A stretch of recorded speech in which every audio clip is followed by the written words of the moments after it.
안녕하세요. 모르면 받을 수 없는 정부 혜택, 여러분의 복지를 책임지는 복지비서 미스 킴입니다. 우리나라는 국민들을 위한 다양한 복지 혜택들이 있습니다. 특히 어리신 분들을 위한 복지 혜택은 변경되거나 추가되는 혜택들이 있기 때문에 항상 확인해 보셔야 하는데요. 만 65세가 한참 남았다고 하더라도 기본적으로 알고 있으면 좋은 혜택들이 있습니다. 또한 만 60세부터 받을 수 있는 혜택들도 꽤 많기 때문에 항상 확인해 보셔야 하는데요. 오늘은 어르신들을 위한 혜택들 영상으로 준비해 봤습니다. 오늘도 시작 전에 구독과 좋아요 꾹 누르고 시작하도록 할게요. 만 65세가 되면 제일 먼저 챙기셔야 할 혜택은 바로 기초연금인데요. 만 65세가 되어 생일이 속한 달에 한 달 전부터 신청이 가능합니다. 예를 들어 1959년 4월 어리신은 3월 1일부터 신청 가능하며 4월분부터 기초연금을 받게 됩니다. 기초연금은 개개인의 소득 종류 그리고 재산의 소득 환산액의 계산 방식이 다 다르니 반드시 사전에 전국주민센터, 국민연금공단 또는 상담센터로 문의하셔야 합니다. 2024년 소득 산정액 이하의 소득인 경우 매월 단독가구 최대 33만 4,810원, 부부가구 53만 5,680원을 수령하게 되는데요. 월 소득 인정액 단독가구 213만원, 부부가구 340만 8천원 이하일 경우 수급 가능합니다.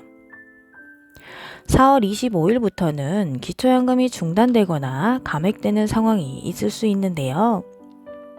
반대로 기존에는 못 받았다가 받게 되는 경우가 생길 수 있습니다. 그 이유는 4월에 새로운 소득과 재산에 대한 조사가 반영되기 때문인데요. 첫 번째는 일반 재산이 증가한 경우입니다. 보통 3월에 공시가격이 발표되지만 작년 1월 1일 기준으로 계산된 공시지가가 이번 4월 25일 기초연금에 반영됩니다. 부동산 가격이 정점에 있을 때 기준이 적용된다는 점 참고하시기 바랍니다. 두 번째로는 금융재산이 증가한 경우인데요.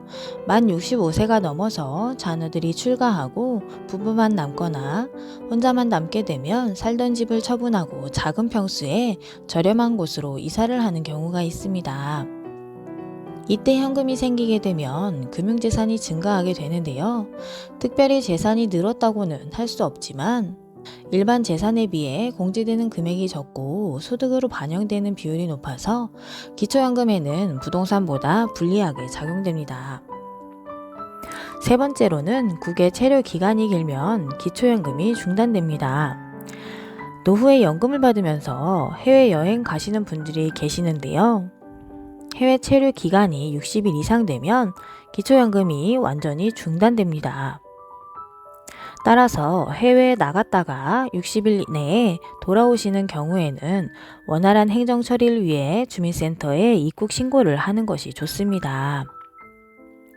네 번째로는 실종 또는 가출, 행방불명 등의 신고가 접수되면 접수일로부터 30일 이후부터 기초연금이 중단됩니다.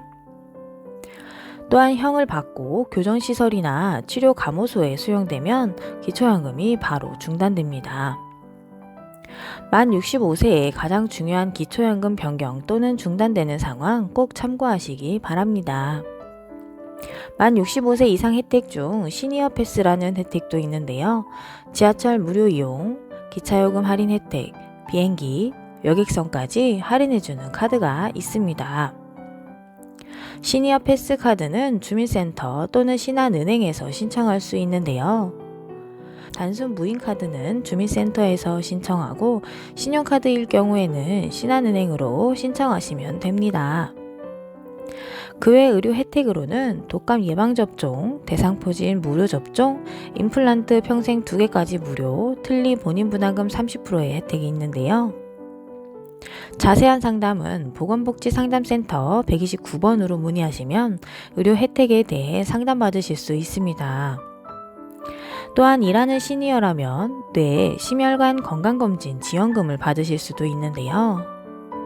산재보험에 가입한 사업장에서 근무하는 뇌 심혈관 질환 위험이 있는 고위험 노동자로 만 55세 이상이거나 건강진단 결과 뇌 심혈관 질환 발병 요인이 있는 경우에 15만 원을 지원합니다. 신청은 안전보건공단 홈페이지 또는 우편, 팩스로 신청이 가능합니다. 문화생활 혜택으로는 국공립박물관, 미술관, 능원 무료 관람이 가능하고 국가 및 지자체가 운영하는 공연장은 50% 할인, 영화 8,000원 관람 가능한 혜택이 있는데요. 통신비 50%를 감면해주는 통신비 할인 혜택도 있으니 꼭 신청하셔서 혜택 받으시기 바랍니다. 오늘은 초고령화 사회에 진입하면서 정부에서 지원하는 어르신 복지 혜택들에 대해 영상 준비해봤습니다. 주변에 모르시는 분이 계시다면 많은 공유 부탁드리며 이상 복지비서 미스 킴이었습니다. 감사합니다.